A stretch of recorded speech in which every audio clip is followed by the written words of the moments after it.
Confiance ni ibihe biryo akunda kurya kavuga ngo iyo mfite apeti nshaka kurya nijya bino biryo niyo ndyo nkunda.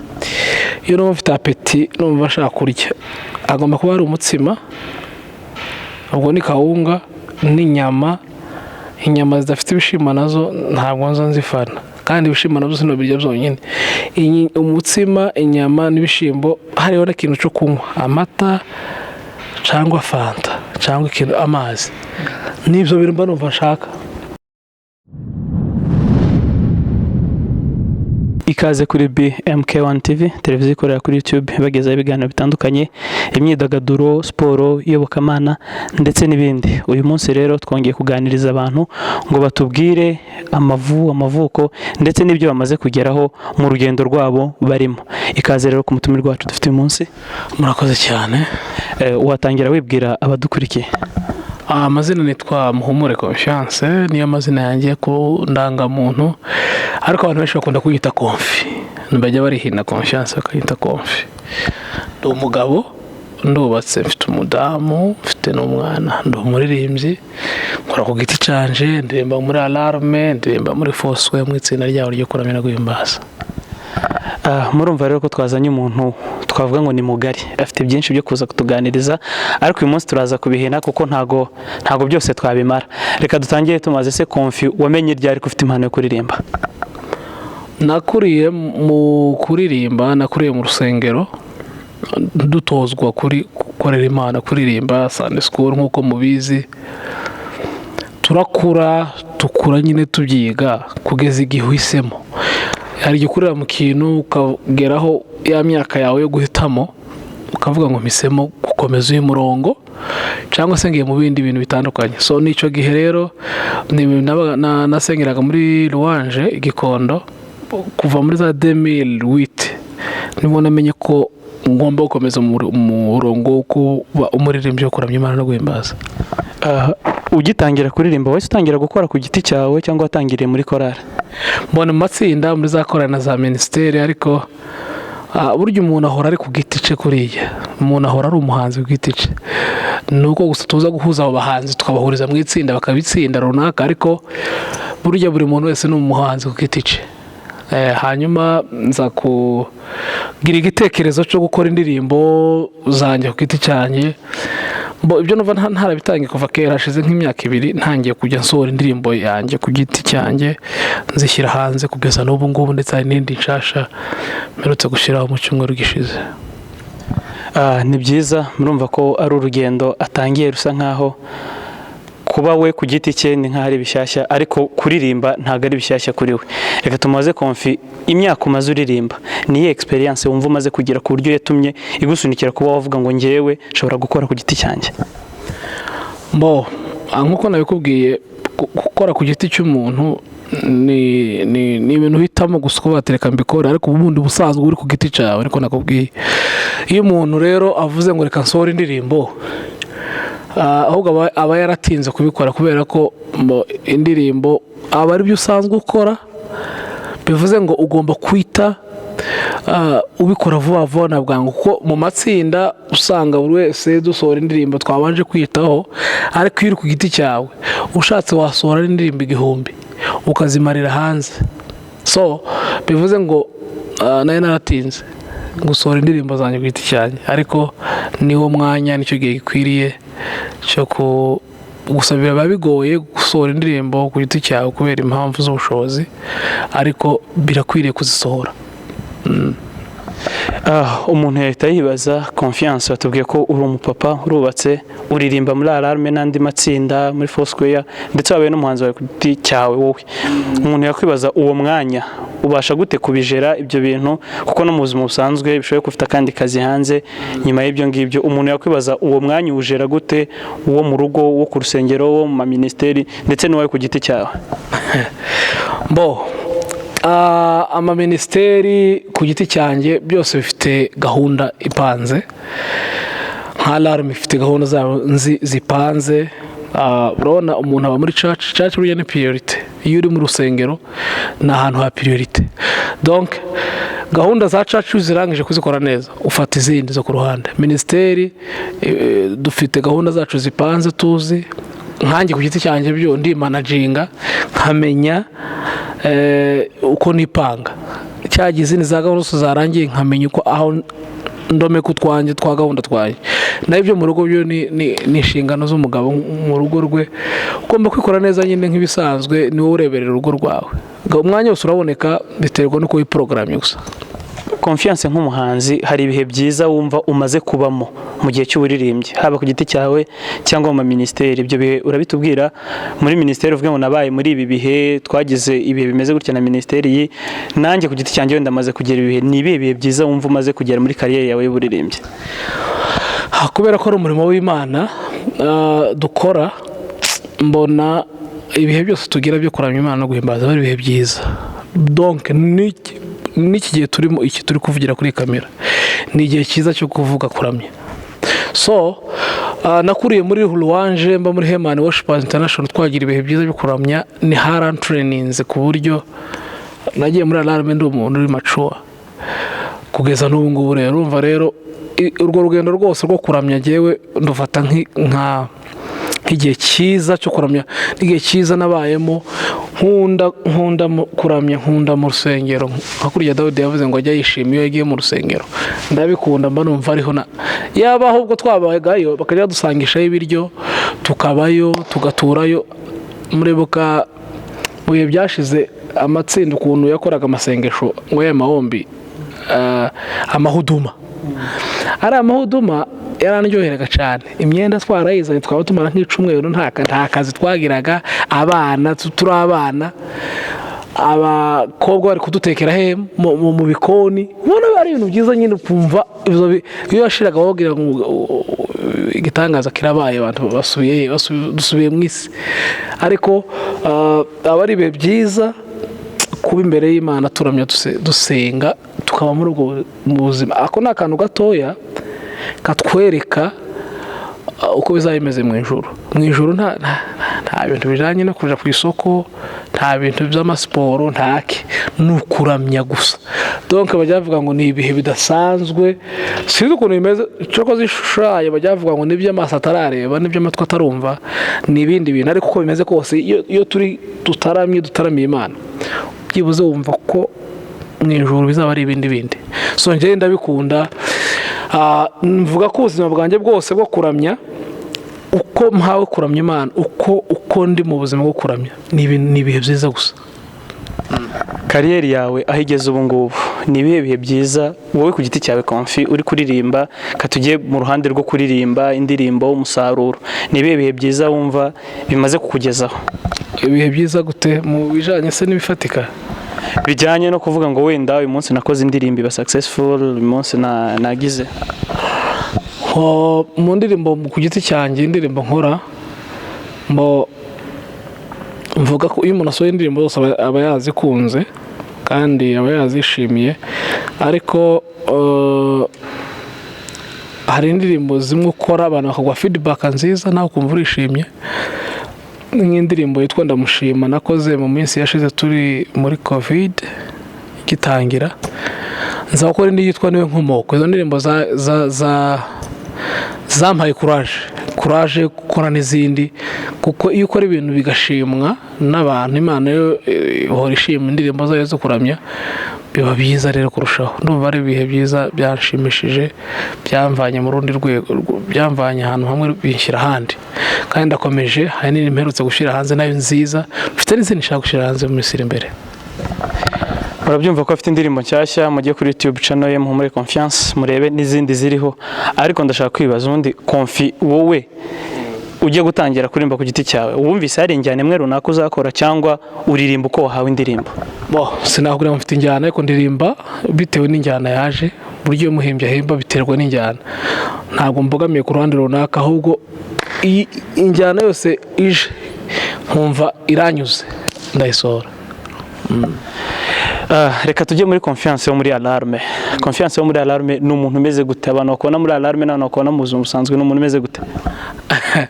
Navuga se ko meze gute nta muntu ujya wimenya ariko ndi umuntu usanzwe ukunda kuramya Imana ukunda kubahiriza amategeko y'itsinda runaka.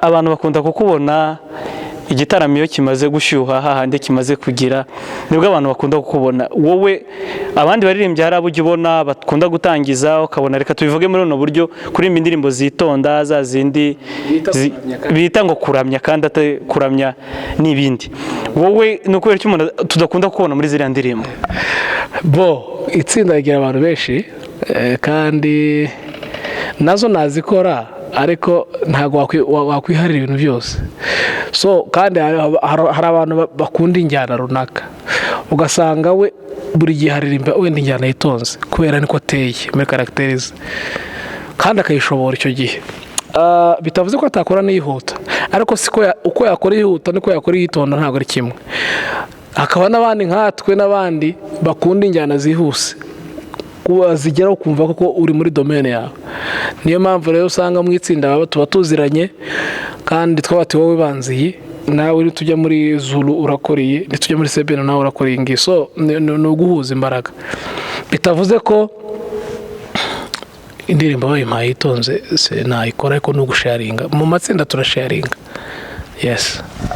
Wavuze ko twari dukomeje ku buzima bwawe bwo muri alarme ni minisiteri abantu benshi twamenye kandi imaze iminsi ikora menye utarajyamo nawe wari umufana wayo alarme yatangiye kuva muri 1999 icyo gihe twari tukiri bato kandi alarme ngiye nagiyemo mu 2017 ejo bundi urumva nayigiyemo imaze hafi imyaka 17 18 gutyo iriho izwi ikomeye nijyamo ejo bundi mu 2017 alarme ni itsinda rinini kandi abantu bose bafana ryatangije gahunda yo kuramya no guhimbaza muri iki gihugu yakije imitima ya benshi ni itsinda rikunzwe kandi rizwi ntawe utarifana.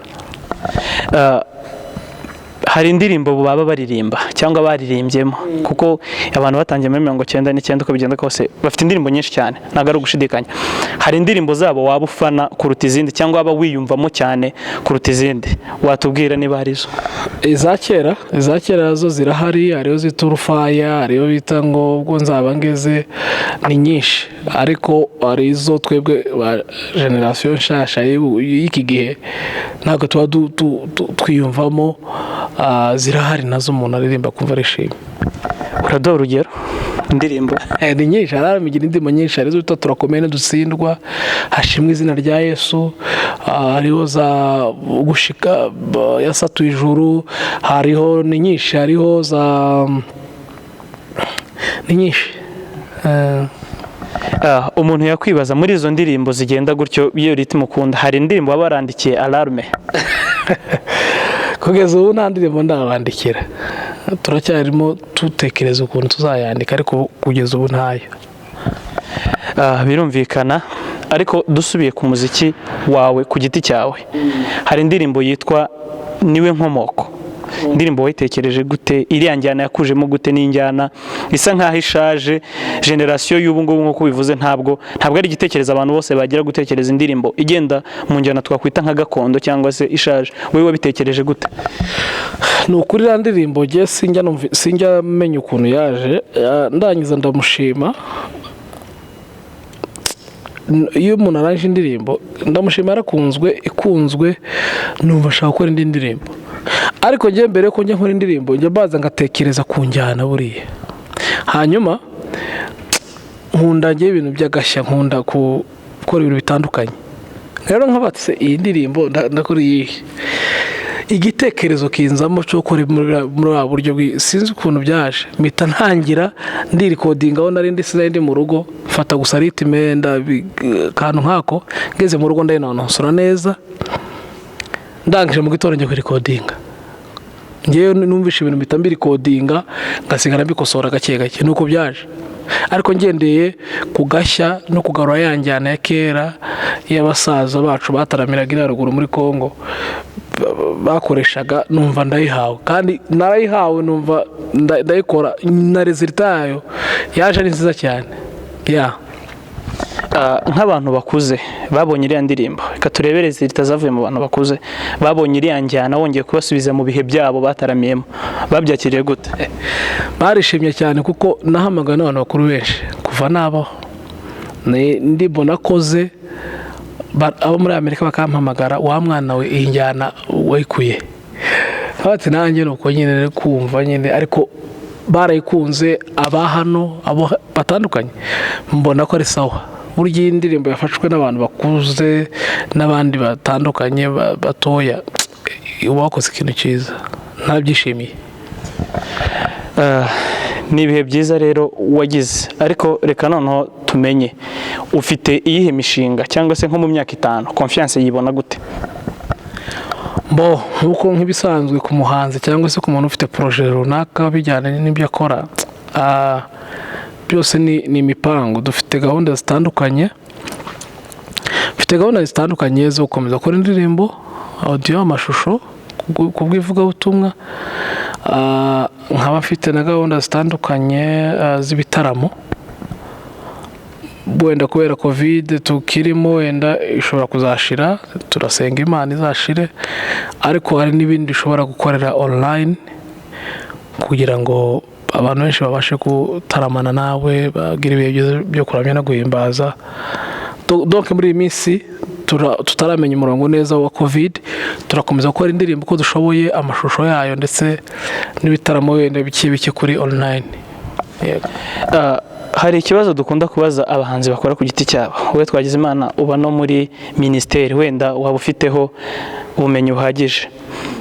Abantu benshi bagira ubwoba bwo kuvuga ko umuziki wa gospel ushobora nawo kuba business, umuntu akabikora kugira ngo umwinjirize amafaranga. Ese we ni kubibona? Niko mbibona, ariko ntabwo yaba main target yo gushaka amafaranga cyane. Biravuga ngo mubanze mushaka ubwami bw'Imana no kiranuka kwayo, ibindi tuzabyongererwa. Kandi Petero yabajije Yesu, aramubwira ati ese wa mugabo we, twaragukurikiye ico kimwe, twataye abana bacu n'imiryango. Petero yari umurobyi w'umwuka, uroba kuri Tanganyika, n'imbere Tanganyika yiwabo akayiroba, akaroba akaja kugurisha. Ni nawe Yesu yabasanze babuza amafi na Yohana, arababwira ati nimuze mbereke, mwajugunyagira urushundura rwanyu ibumoso, nimujugunye iburyo. Baramubwira ngo twakesheje ijoro, kandi umurobyi umwe aroba nijoro. None watubwira ku manywa saa 5 ngo tuje kuroba? Ntibishoboka, reka kutubesha. Iyi ni njuvuze. Bararoba ngo bafata amafi menshi, barabateye uyu mugabo tumukurikiye kuko tutize muri niwe nyiri mafi. Baramukurikira, baravuga ati none bageze hagati, Petero aribaza, yakunda kubaza amagambo, yagiraga amagambo menshi, kandi yari mukuru, yararuta Yesu. Twaragukurikiye uripeti, none twebwe tuzabaho gute? Duhe garanti.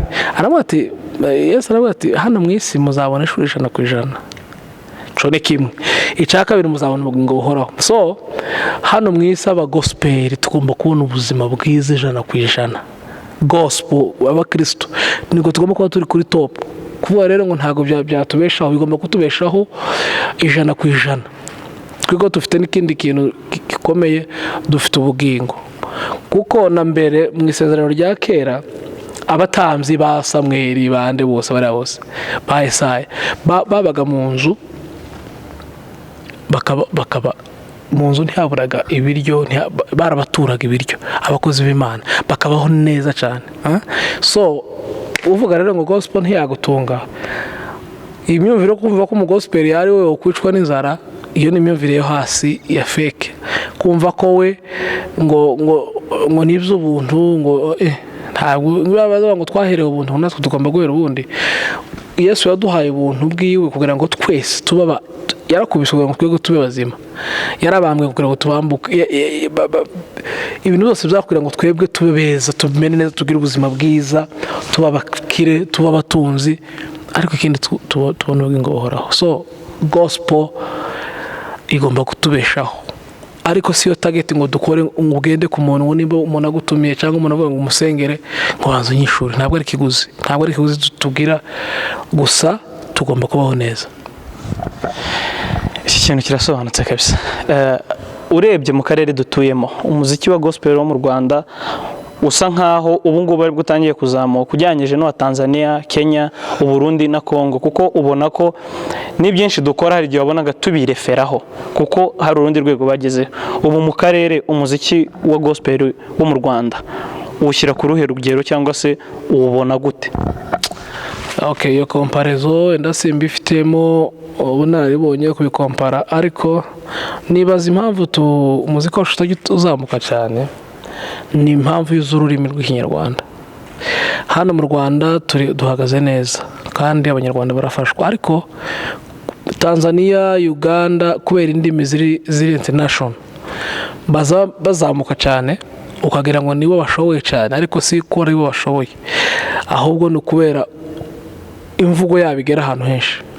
So iyo ni imbogamizi imwe ku muziki w'abanyarwanda kubera kuririmba ikinyarwanda, kandi tugira abaririmbyi beza mu Rwanda, beza bari perfect, beza pe, udushobora guhagarika ari umugande, guhagarika ari umutanzania, mu Kenya akaja hasi ubujyanye gusa na tekiniki. So bivuze ngo imbogamizi ni ururimi no kuba afite public nini. Buriya bagira public nini ku buryo bonyine bakwisapotinga. Nka Tanzania igira za miliyoni magana z'abaturage. Umuhanzi wabo rero wakoze indirimbo muri Tanzania agira public nini. Hako mu Rwanda tugira ka public gatoya 10 na zingahe, nayo ni imbogamizi, ariko duhagaze neza. Izo challenge nizo gusa zirimo, nimba twavuga ngo tugomba gushyira mu ndimi zose kugira ngo zigere n'ahandi kure, nabyo ni ibintu byo kwitekerezaho nk'abahanzi. Ukomoje kuri icyo kintu cy'indimi no kugera kure, wowe nka Confiance mu by'ukuri, kuko umuntu agiye gutangira urugendo akora plan yarwo, wowe wabitekerejeho iki umaze kubona iyo mbogamizi? Mu by'ukuri nanjye ibyo nabitekerejeho, ndi guteganya gukora indirimbo z'ibiswahili n'indirimbo z'ibyongereza. Deja mfitemo n'indirimbo z'ibiswahili mu zo mfite zabanjirijeho, n'indirimbo y'icyongereza ndayifite. Tugomba kubyiga tukabikora kugira ngo n'abandi nabo bumve icyo tuvuze, nubwo mu ndirimbo z'ikinyarwanda dushyiramo lyrics ntibihagije, urumva iyo ndirimbo ntikorwa mu bindi bihugu. So bisaba ko wenda twagerageza tugashyira indirimbo mu ndimi zitandukanye nk'abahanzi bafite gutera imbere. Ntabwo turi abahanzi b'abanyarwanda gusa, turi abahanzi b'isi, baramya ku isi hose. So bivuze ngo naje nihereyeho tugomba kuza tuvanga indirimbo z'ikinyarwanda, ibiswahili, ibyongereza, ibifaransa, kugira ngo indirimbo zigere n'ahandi mu bandi nabo batumva urwo rurimi, kugira ngo nabo bafite ibindi bibazo bashobora gukemurirwa no kukuramya no guhimbaza Imana. Ndumva rero iyo plan ndayifite, kandi ndumva nizeye Imana ko bizacamo ni hamwe no gusenga Imana. Amen. Hari indirimbo y'igiswahili yamenyekanye cyane ukiba muri Hemana yitwa Nimetosheka. Bijyanye n'icyo kibazo nari nkwaje cy'ururimi, iyo mwayikoze mu giswahili kandi muri kano karere nta gihugu na kimwe kitumva igiswahili, iyo yatanze musaruro ki kugira ngo turebe niba koko ururimi hari icyo rufasha kuzamuka? Iriya ndirimbo uretse ubuntu bw'Imana gusa bwayitwaye, twageze za Kenya, twumvisha amakuru ya Tanzania, hari abantu biza kudusura hano mu Rwanda. Iriya ndirimbo barayizi hose, barayikoresha mu macaca. Iyo ni ikintu cyiza cyo kwishimira. Ni indirimbo yakunzwe pe, muri Tanzania irakoreshwa, muri Kenya irakoreshwa, i Burundi, Uganda. Iriya ndirimbo irakoreshwa cyane, ariko indirimbo burya imfavere y'Imana gusa ni igituma indirimbo imenyekana. Ariko nanone gafavere y'Imana ntiyaza ngo abantu bamenye indirimbo y'ikinyarwanda kuriya, biragoye. Imana ntabwo igikora amaji. Iyo ari ikinyarwanda urumva harimo challenge nyine ko wenda mu Kenya atari buyiga ngo ifata imenye neza nk'igiswahili, nk'icyongereza biramugora. Rero iyo y'igiswahili byibuze yaragiye isohoka mu giswahili baranayikunda. So bigaragaza ko dukoze indirimbo z'ibiswahili zakunda. Urugero nk'abene data muri healing, indirimbo zabo zirakunzwe cyane muri Kenya, Tanzania, kubera bafite indirimbo nyinshi z'ibiswahili, kandi baramutse bakoresheje konseri Kenya cyangwa Tanzania bakwitabirwa kubera ko bazwi icyo kintu. Indirimbo zacu za alarme za songa mbele za Mungu ni yule zarakunzwe cyane, tuba twandikirwa n'abatanzania n'abakenya bakavuga ati aha bantu nabahe bagapfa. Arabadusuye badamu babiri bavuye muri Tanzania ejo bundi mbere ya corona, bavuga ngo baje bashakisha alarme, baratega bonyine tutabazi badusanga hano, baraje bati muzaze muri Tanzania please. Twari dufite gahunda yo kujyayo nuko corona yaje, so bivuze ngo harimo umusaruro ukomeye indirimbo z'urundi rurimi. Ibitekerezo nk'ibi hari igihe tujya twumva na byinshi bibirenze, ariko se umuntu yakwibaza, abahanzi bo muri gospel mujya mwicara mukavuga ngo uyu muziki wacu tuwuteze imbere, mukajya nk'inama ku buryo buri wese igitekerezo afite mwabisharinga, kuko wumva bo tumaze kuganiriza bafite ibitekerezo byinshi. Turaganira naho dushoboye, gusa implementation yabyo ni izigora, kubera nibaza ko ari sinzi kibitera, niba ari uburyo bikorwamo, nimba ari uburyo bw'ubushobozi sindabimenya, ariko ndibaza ko n'abadukurikiye n'abandi bazumva iyi ntuza y'abahanzi byiza gusharinga, tukasharinga ibitekerezo tukazamurana, aho kugira dusenyane. Umwuka warateye gusenyana, ukumva ko undi muhanzi atagomba kuzamuka kandi murimba ibintu bimwe. Umwuka ari mubi cyane, tuzawirinde ahubwo twubakane. Ndetse n'impamvu akenshi abantu bataganira ni ukutemerana. Byaba byiza twemeranye nk'abahanzi bakora umurimo, bakorera Imana, kugira ngo tuzamure ubwami bw'Imana. Ikintu cyiza cyane. Hari ikindi kibazo ujya wumva abantu benshi bavuga, abantu baba mu nsengero bakunda kuvuga ngo abaririmbyi, kuko guhora imbere y'abantu bituma baba abasitari, bakavuga ngo abaririmbyi ba gospel ngo benshi ntibakijijwe, ntibasenga, kubera iyo mvugo ubundi ivahe, iyo mvugo ubundi iterwa n'iki?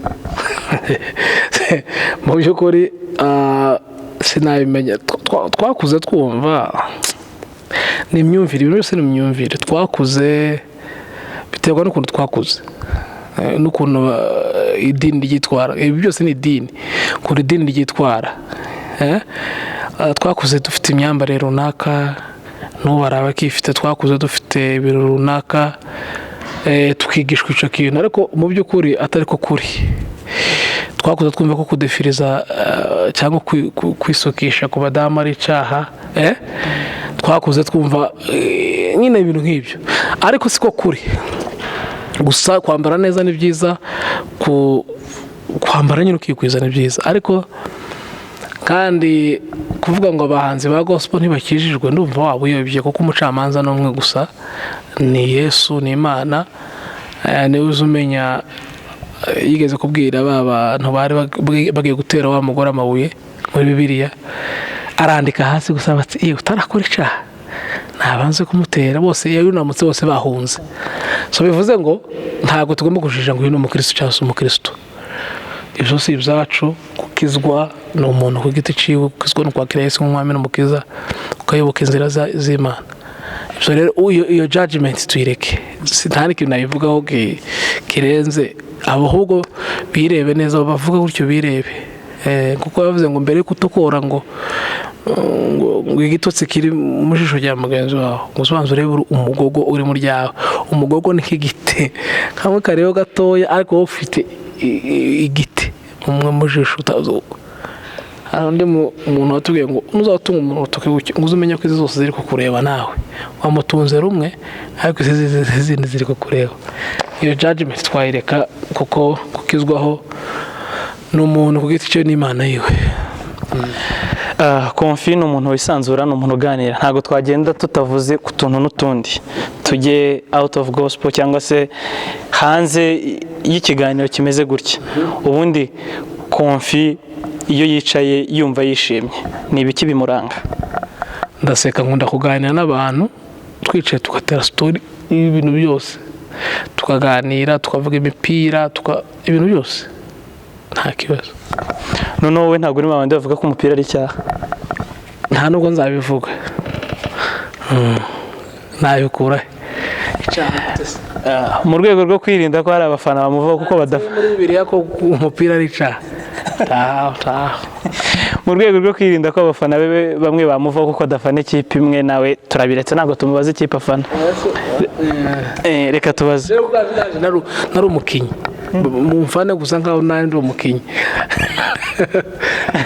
Reka tubaze Confiance yabaheruka kwipimisha ku munzani? Naheruka mbere ya corona nayo ifite nk'ibiro nk'ijana. Binteye kwibaza ukuntu ujya usimbuka uri kuririmbisha n'ibiri ijana. Nananutse ubu ndi nko muri 97. Wakoze siporo? Confiance ni ibihe biryo akunda kurya kavuga ngo iyo mfite apeti nshaka kurya njya bino biryo niyo ndyo nkunda? Iyo numva mfite apeti numva nshaka kurya agomba kuba ari umutsima, ubwo ni kawunga n'inyama. Inyama zidafite ibishimbo nazo ntabwo nzo nzifana, kandi ibishimbo nabyo sino birya byonyine. Umutsima, inyama n'ibishimbo, hariho n'ikintu cyo kunywa, amata cyangwa fanta cyangwa ikintu amazi, n'ibyo bintu mba numva nshaka. Reka tubaze mu bwana bwa Confiance ni akahe kantu abantu bose bakuranye niyo muhuye bakubaza ngo ese Confiance uracyagira kano kantu ni akahe? Kameze gute? Nk'agakaragiteri wagiraga, reka tureke kuvuga ngo ingeso, agakaragiteri wagiraga wenda uri umwana ku buryo umuntu wese muhuye n'ubu mwakuze ushaka kubaza ngo ese Confiance uracyakora twa tuntu cyangwa uracyibuka bya bintu? Karagiteri sinamenya, ahubwo nakuze ndi umuntu ukunda gukina cyane. Nakundaga no kureba amafilime mu dusobanuye cyane, n'ubu nzantureba. Ujya ureba udusobanuye, ubwo se ubifatanya gute mu rugo gospel? Abandi bantu bakumvize kuri udusobanuye babifata gute? Babifata gute se kwiki? Jewe biterwa n'ibyo umuntu akunda. Iyo numva nzande filime bagavuga ngo ni cyane zo ntabwo ari cyaha. Filime biterwa na filime ureba. Ndeba filime numva nkunda filime iyo mfite umwanya wo kuruhuka, nabonye umwanya ndeba amafilime. Yes. Konfa akiri umusore cyangwa akiri umusore muto yaba yaratewe indobo? Indobo? Oya, sindaterwa indobo nshewe. Uvuga ntiwaba ukiyitewe kubera washatse? Ariko mbere nabwo ntayo rwose. Bavuga ko ibyo ngibyo utabigiyemo. N'ibindi. Reka dusubire gatoya, tuve mu tuntu tundi dusubire gatoya ku muziki wawe. Indirimbo wowe Confi wiyumvamo ukavuga ngo indirimbo nayikoze n'ubu ngubu iyo yumvise numva ko ariyo ndirimbo yanjye cyangwa se niyo nkunda kuruta izindi, unayituririmbireho? Zanjye ku giti cyanjye zose ndazikunda, kuko ntabwo wasohora indirimbo udakunda. Zose ndazikunda pe, ariko wenda naririmbamo imwe gusa. Bya bindi byangoraga Yesu yarabyikoreye ndamushima. Imitwaro yose yamvunaga Yesu yarayikoreye ndamushima. Iyo ni imwe. Hakaba navuze ngo abari muri Yesu barashinganye, bafite amahoro menshi kugeza iteka ryose. Ntibazatinya ikibi, bazakomera. Yesu niwe nkomoko yacu abizera. Yes. Ubu rero yari Muhumure Confiance twabanye mu kiganiro cy'umunsi. Turagushimiye Confi. Murakoze cyane, Imana bamugisha. Turabashimiye namwe kandi mudahwema kudutera inkunga. Tubashishikariza gukomeza gukora subscribe na share kugira ngo ubutumwa bugere ku bantu bose naho butaha.